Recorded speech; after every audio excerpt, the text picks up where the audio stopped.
พุทธอุทานวัดอารามเหตุตามเรื่องอาจจะมองใกล้ไกล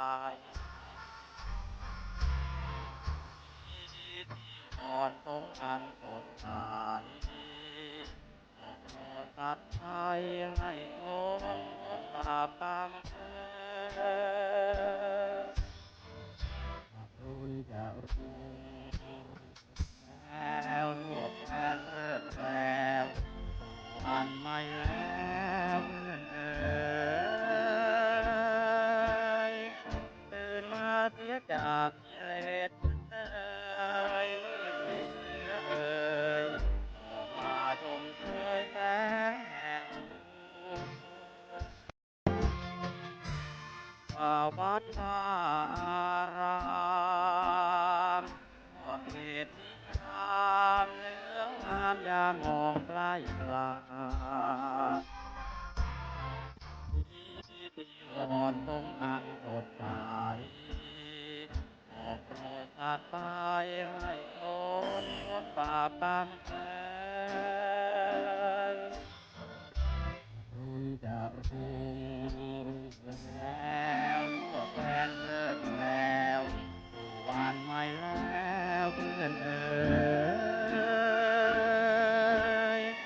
ตื่นมาเสียจากกิเลสนั้นเอ่ยเอ่ยออกมาชมเชยแสงแห่ง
เจริญพรท่านสาธุชนทั้งหลาย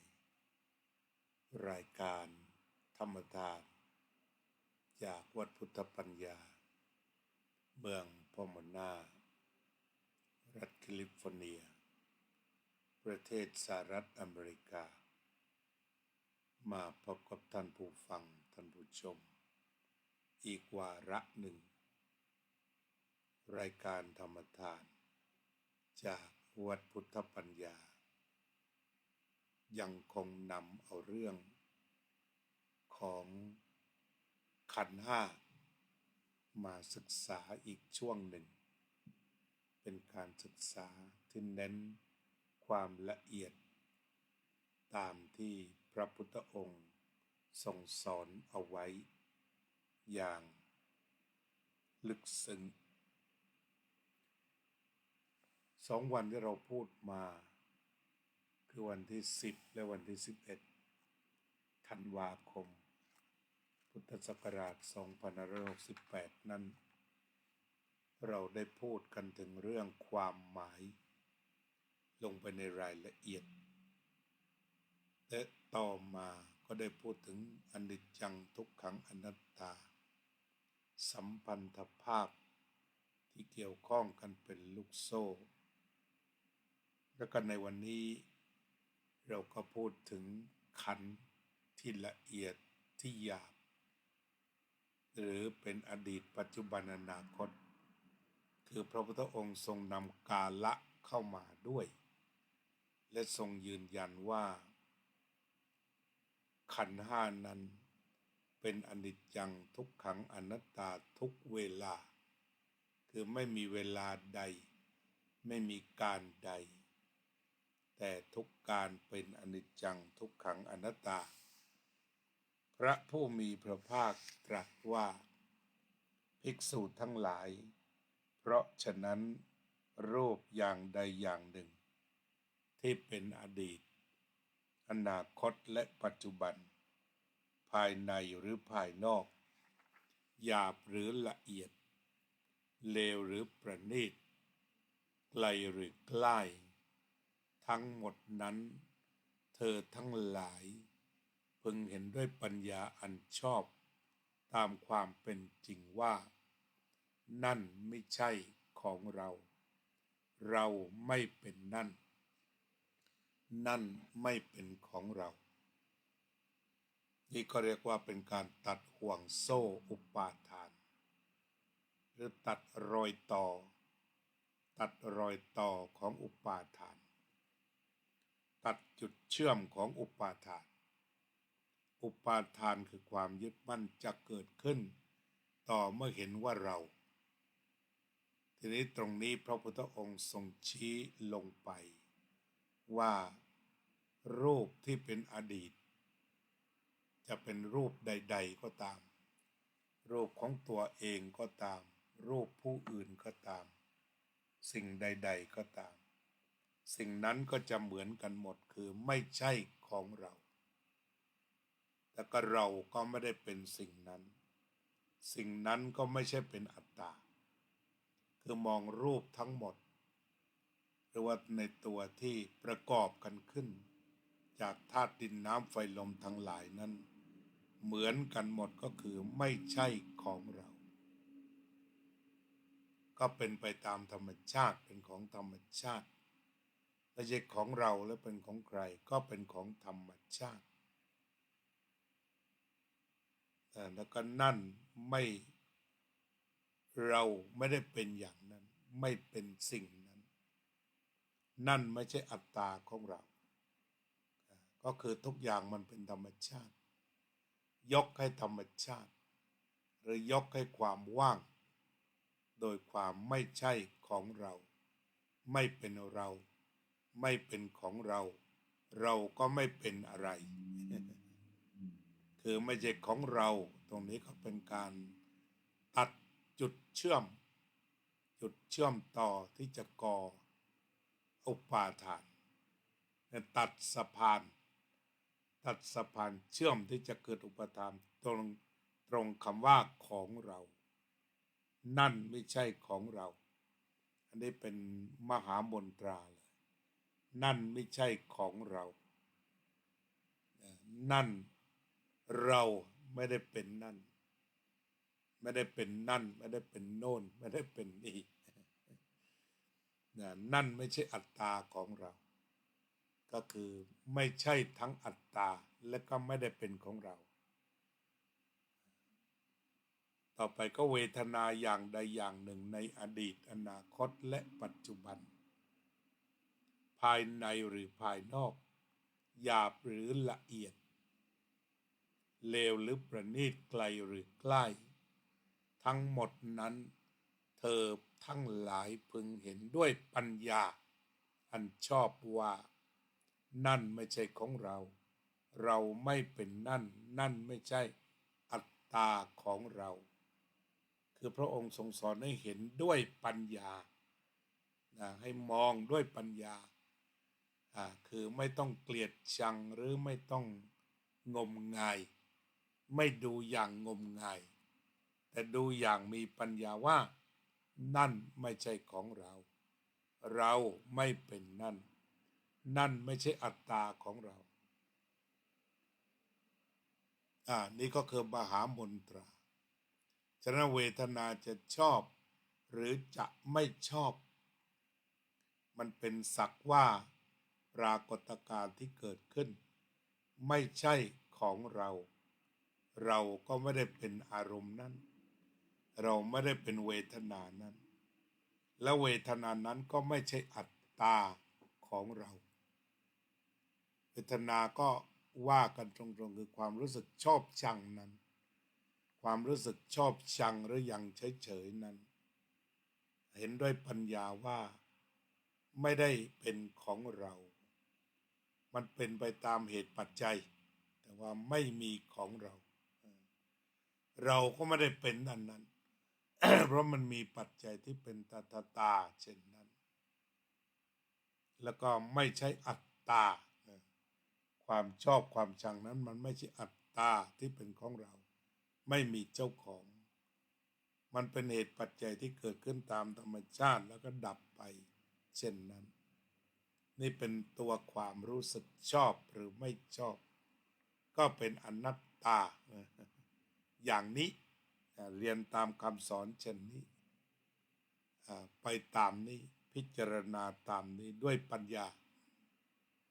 ทีนี้ต่อมาสัญญาอย่างใดอย่างหนึ่ง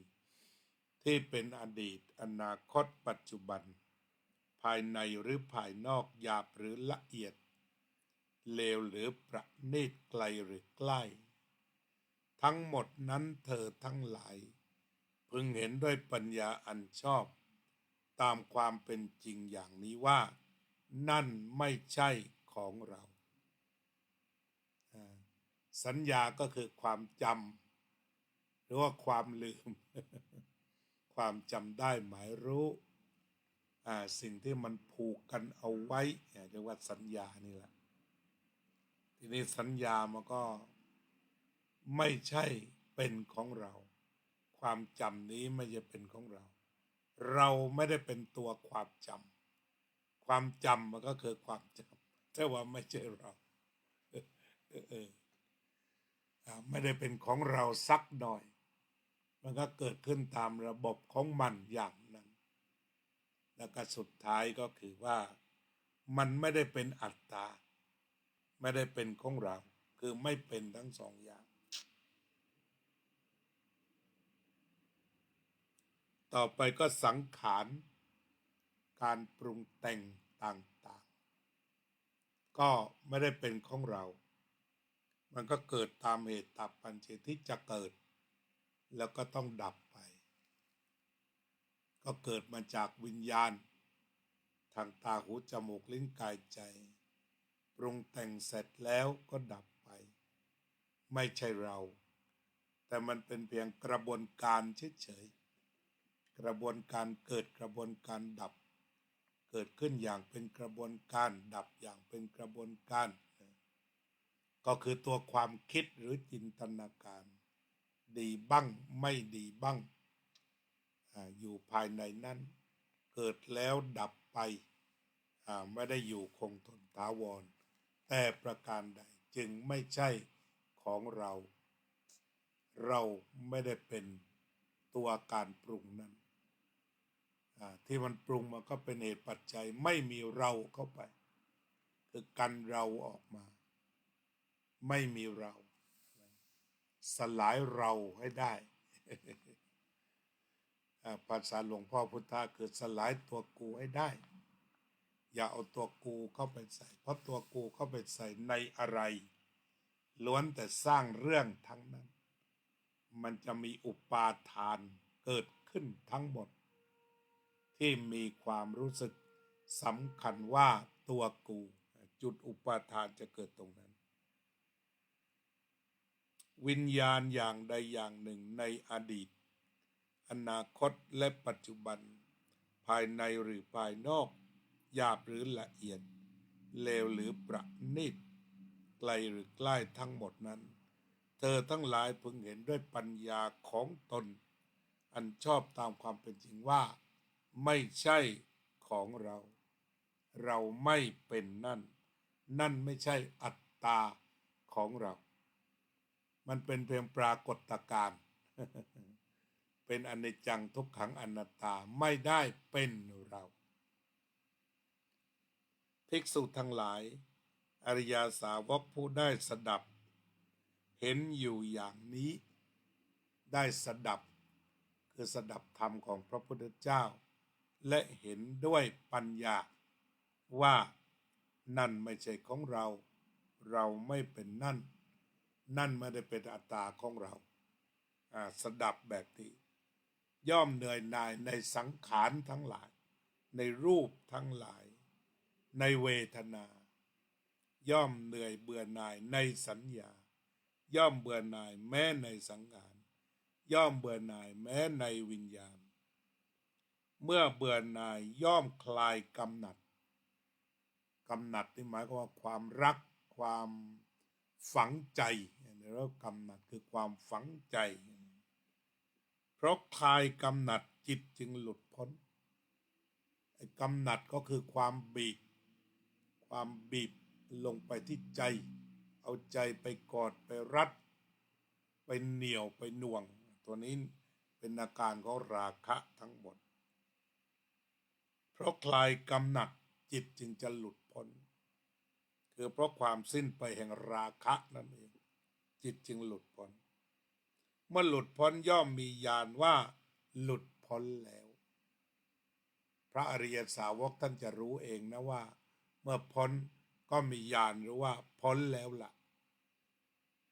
เหมือนเราเดินพ้นจากพงหนามเดินพ้นไปจากอันตรายทั้งหลายก็รู้แล้วว่าพ้นแล้วชาติสิ้นแล้วพรหมจรรย์อยู่จบแล้วชาติสิ้นตรงนี้ก็ภาษาง่ายๆก็แปลว่าไม่เกิดอีกต่อไปทีนี้ในทางพระพุทธศาสนาก็มีการถามกันแบบสรุปเองว่าตายแล้วเกิดหรือตายแล้วไม่เกิดก็มาทะเลาะกันอยู่แต่ทีนี้ตรงนี้ก็บอกชัดเจนว่าถ้าจิตเบื่อหน่ายในขันธ์ห้าคลายกำหนัดในขันธ์ห้าแล้วก็หลุดพ้นจิตหลุดพ้นเพราะความไม่ยึดมั่นตรงนั้นแหละคือไม่เกิดอีกชาติสิ้นแล้วพรหมจรรย์อยู่จบแล้วกิจที่ควรทำก็คือทำที่สุดแห่งทุกข์ทำลายกิเลสนั่นเองก็หมดแล้วคือทำลายอุปาทานในที่นี้ทำลายอุปาทานที่จะไปยึดในขันธ์ห้าตัวทำลายตัวนี้ตรงจุดกิจก็คือไปทำลายความยึดมั่นหรือว่ากิจก็คือไปดึงไปขจัดหรือว่าไปรั้งเอาไอ้ราคะออกไปความกำหนัดยินดีออกไปแล้วก็ความยึดมั่นออกไปอันนี้คือกิจพระผู้มีพระภาคได้ตรัสอนัตตลักษณสูตรนี้แล้วพระสูตรนี้ชื่อว่าอนัตตลักษณสูตรภิกษุปัญจวัคคีย์มีใจชื่นชมยินดีภาษิตของพระผู้มีพระภาคพระองค์ตรัสไวยากรณ์อยู่นี้จิตของภิกษุปัญจวัคคีย์หลุดพ้นจากอาสวะทั้งหลายเพราะไม่ยึดมั่นครั้งนั้นมีพระอรหันต์ในโลก6 รูปอันนี้ถ้าเราจะไล่ไปก็คือหมายความว่านับตั้งแต่พระพุทธองค์ทรงแสดงพระปฐมเทศนาแล้วต่อไปอีก5 วันวันแรม5 ค่ำทรงแสดงอนัตตลักษณสูตรแก่พระปัญจวัคคีย์ที่อยู่ในฐานะเป็นพระโสดาบันทั้งหมดเพราะว่าวันแรกพระโกณฑัญญะได้เป็นพระโสดาบันพอวันที่2พระวัปปะมหานามะพระวัปปะโกณฑัญญะพระวัปปะก็ได้เป็นพระโสดาบันด้วยพระธรรมเทศนาเบ็ดเตล็ดครั้นถึงแรม5 ค่ำทุกท่านก็เป็นพระโสดาบันแล้วทั้งหมดพระพุทธองค์จึงทรงแสดงอนัตตลักษณสูตรที่เราเรียนกัน3 วันนี้ให้พระสาวกฟังพระปัญจวัคคีย์ก็ฟังแล้วก็เห็นด้วยปัญญาถึงความที่ขันธ์ห้าไม่ใช่ของเราไม่ได้เป็นขันธ์ห้าและขันธ์ห้าก็ไม่ใช่อัตตาอะไรของเราเนี่ยท่านเห็นด้วยปัญญาอย่างแจ่มแจ้งแล้วก็ถอดถอนอวิชชาออกอาสวะกิเลสขนาดเล็กจะเป็นกามาสวะภวาสวะอวิชชาสวะก็ถูกทำลายไปสิ้น ด้วยพลังแห่งอรหัตตมรรคญาณเพราะนั้นมีญาณที่ยังรู้คือท่านเป็นพระอรหันต์แล้วอรหัตตมรรคญาณตัดเด็ดขาดซึ่งกามสวะภวาสวะอวิชชาสวะกิเลสที่ละเอียดสุดหมดเชื้อสิ้นเชื้อดับไปพระอรหันต์ก็คือมีพระพุทธเจ้า1 รูปและมีพระปัญจวัคคีย์อีก5 รูปบังเกิดขึ้นในโลกพระสูตรนี้น่าศึกษาถือว่ามันเป็นแก่นเป็นมหาแก่นเป็นมหาแก่นของงานของพระธรรมเทศนาที่ว่ามุ่งสู่พระธรรมโดยตรงไม่แวะเวียนใดๆทั้งสิ้นเป็นปรมัตถ์เป็นธรรมะโลกุตระที่นำออกพ้นจากความทุกข์คือบรรลุอรหันต์นั่นเองรายการเราก็จะสมาธิกันสักหน่อยนึงก่อนจะอำลากันไป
สัพเพ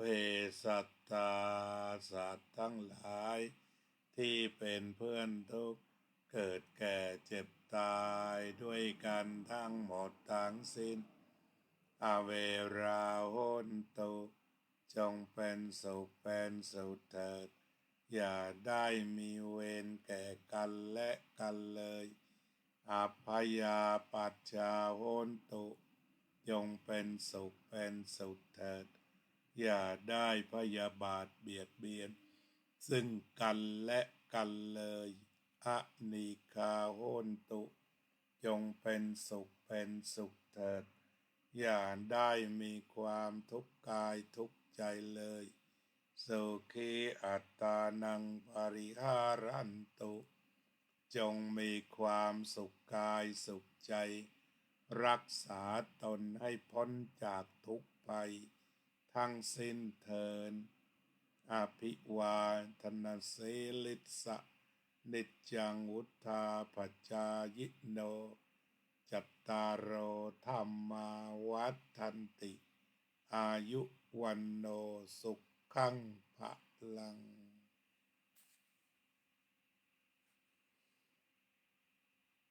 มีผู้ร่วม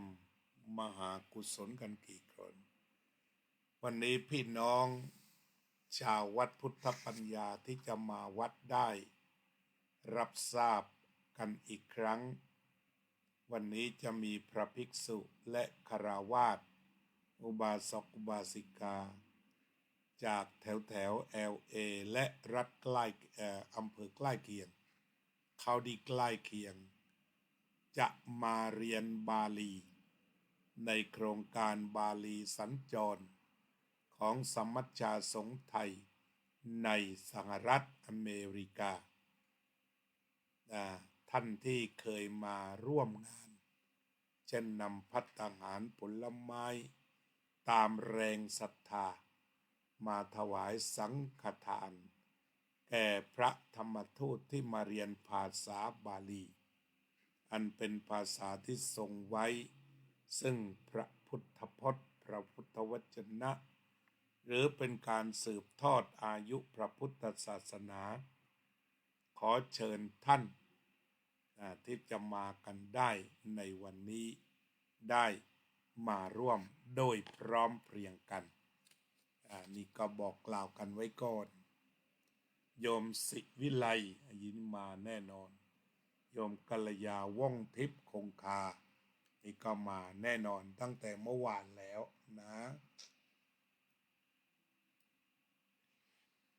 ทักทายโยมประพันธ์วงพาณิชย์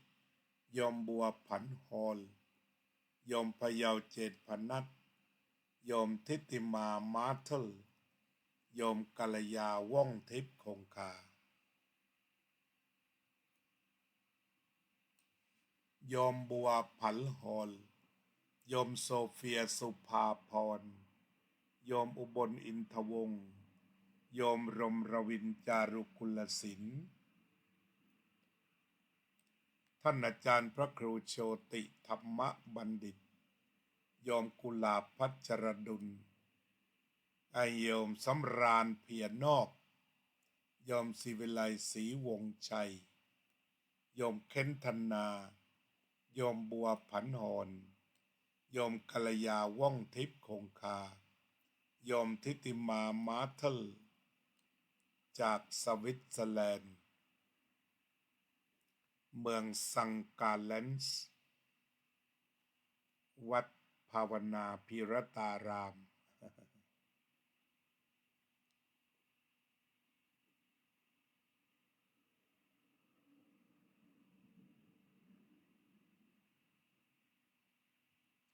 โยมอุบลโยมศิวิไลเจริญพรวัดวชิระธรรมาพิรตารามเรียกว่าเมืองวัดไทยสังกาเล่นโยมสุนิตวงสุเทพเจริญพรก็ขอขอบคุณที่มาร่วมกัน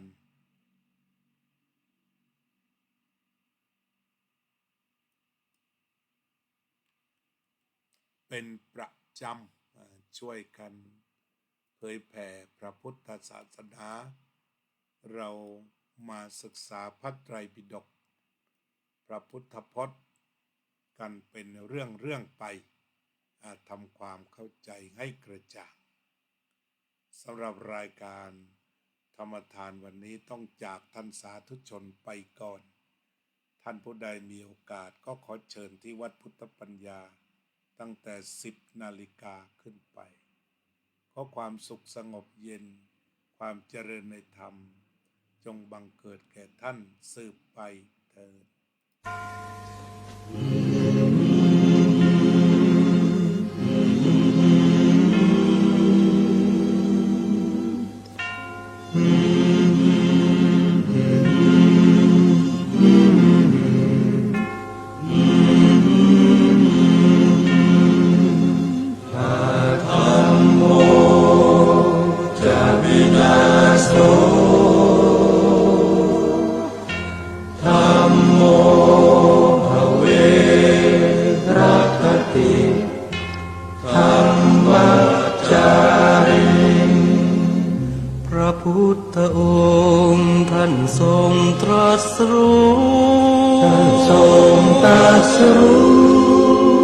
เป็นสัพพัญญู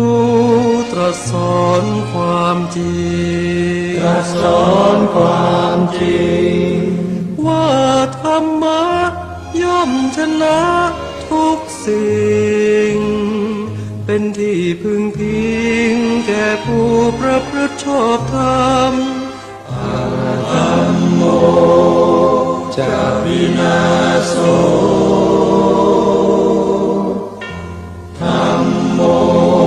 ภเวรัคติธัมมัจจา